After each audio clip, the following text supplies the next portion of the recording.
네, 오늘 본문의 말씀은 느헤미야의 지혜로운 행동이 나오고 있습니다. 예루살렘 성벽이 거의 완공되어 가고 있었습니다. 성문을 달면은 공사가 완공이 되는 것입니다. 이 소식을 들은 산발랏은 느헤미야를 함정에 빠쳐서 죽이고자 하였습니다. 느헤미야는 지혜롭게 산발롯의 함정에 빠지지 않았습니다. 어떻게 느헤미야는 지혜로울 수 있었을까요? 오늘 이 시간 같이 말씀을 나누고자 합니다. 첫 번째로 사명을 붙잡는 삶을 살았기 때문에 지혜로웠습니다. 예루살렘 성이 거의 다 완공이 되어가고 있었습니다. 산발랏은 느헤미야를 죽이고자 했습니다. 편지를 보냈습니다. 오노 평지에서 만나자라고 했습니다. 오노 평지는 느헤미야의 권력이 미치지 않는 곳이었습니다. 오노 평지에서 만나서 느헤미야를 죽이고자 한 것입니다. 함정을 한 것입니다. 편지를 받은 느헤미야는 어떻게 행동을 했습니까? 느헤미야는 산발랏의 만남을 거절했습니다. 그 이유가 3절입니다. 내가 곧 그들에게 사자들을 보내어 이르기를 내가 이제 큰 역사를 하니 내려가지 못하겠노라. 어찌하여 역사를 중지하게 하고 너희에게로 내려가겠느냐 하매라고 했습니다. 느헤미야는 예루살렘 성벽을 건축하는 것이 하나님 또 받은 사명임을 확신했습니다. 사명이 거의 다 맞춰가는데 내가 이 일을 중단하고 어떻게 오노 평지에 가서 너를 만날 수가 있느냐라고 답장을 한 것입니다. 느헤미야는 사명을 붙드는 삶을 사는 것입니다. 사명을 붙드는 삶을 살았더니 함정의 길을 피할 수 있는 지혜로운 결정을 한 것입니다.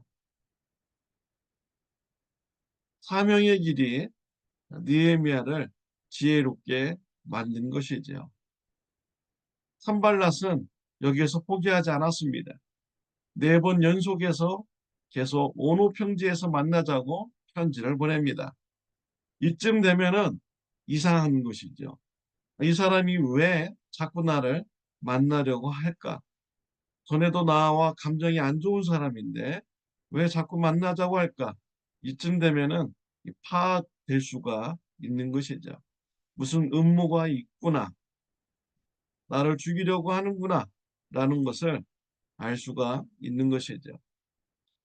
산발랏은 자신의 계획이 통하지 않자 5번째 편지를 보낼 때는 오픈되어 있는 편지를 보내었습니다. 왜 오픈되어 있는 편지를 어, 보냅니까? 전달되는 과정에서 많은 사람들이 일부러 그 편지를 읽도록 하기 위한 것이죠. 느헤미야가 산발랏의 편지를 받아보았을 때는 두려움에 휩싸이게 하려고 한 것입니다. 그 편지의 내용에는 느헤미야가 페르시아 왕의 영모를 꾀하고 있다. 페르시아 왕을 대적하려고 한다. 유다의 왕이 있다라고 적힌 이런 내용이었습니다. 느헤미야가 그 편지를 받아볼 때 두려움을 느끼고 빨리 이 소문을 해결해야 되겠구나 라고 하면서 산발랏을 만나게 하고자 하는 행동을 하게 하기 위한 것입니다. 느헤미야가 편지를 받아보았을 때 어떻게 하였습니까? 느헤미야는 사람을 찾아가지 않았습니다. 자신의 헛소문에 대해서 해명을 하려고 사람을 찾아다니지 않았습니다. 느헤미야는 하나님께 가서 기도하였습니다. 9절에 보면 이는 그들이 다 우리를 두렵게 하고자 하여 말하기를 그들의 손이 피곤하여 역사를 중지하고 이루지 못하리라 함이라. 이제 내 손을 힘있게 하옵소서 하였노라. 느헤미야는 하나님 앞에 가서 자신의 억울한 마음을 어, 기도로 아뢰습니다. 그리고 원수들의 그러한 의도를 하나님 앞에 알렸습니다. 그리고 하나님께 힘을 달라고 간구하였습니다.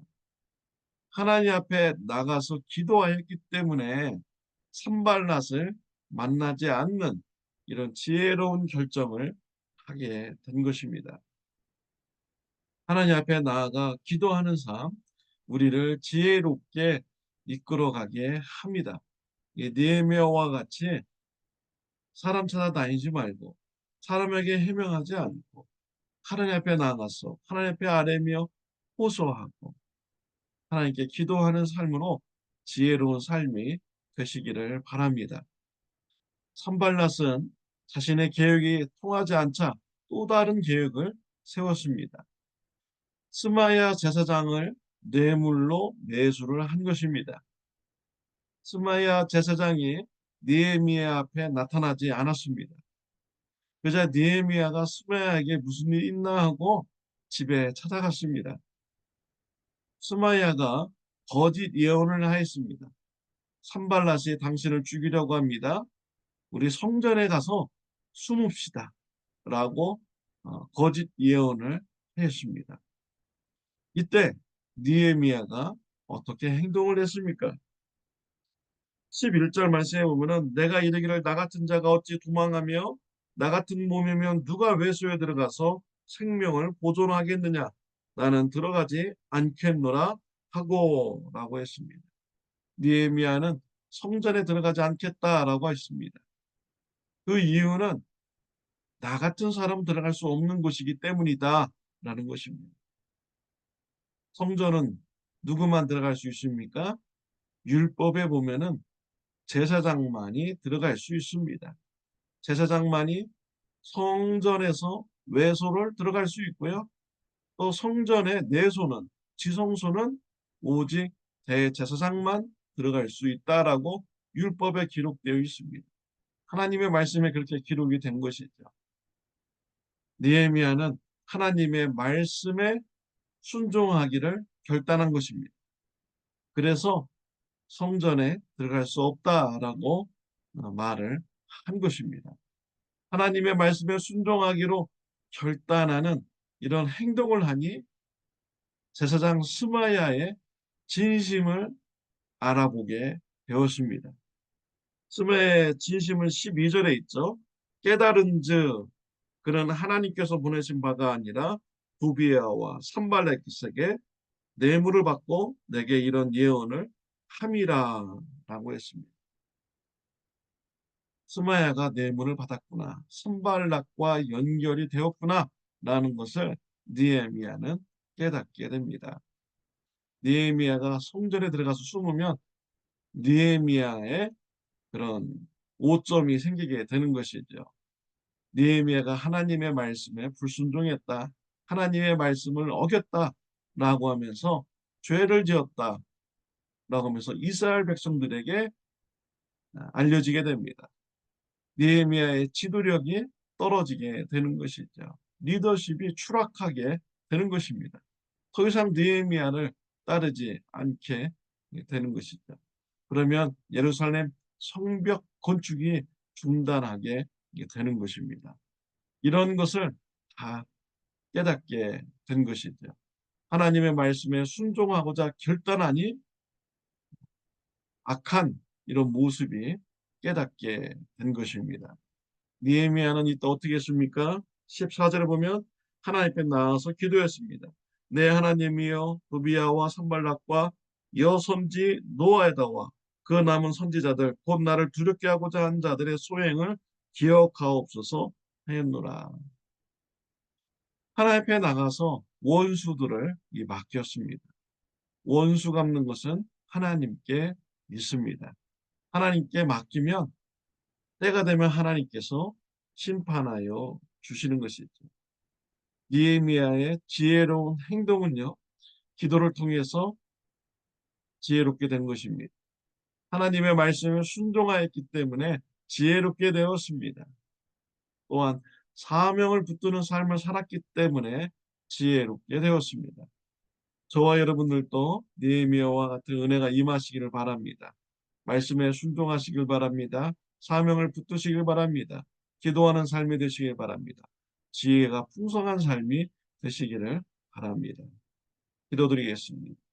하나님 아버지, 느헤미야와 같이 말씀에 순종하고 사명을 붙들고 기도하는 자가 되어서 지혜로운 자가 되게 하여 주옵소서. 예수님의 이름으로 기도드렸습니다. 아멘. 오늘 하루도 지혜로운 하루가 되시기를 바랍니다.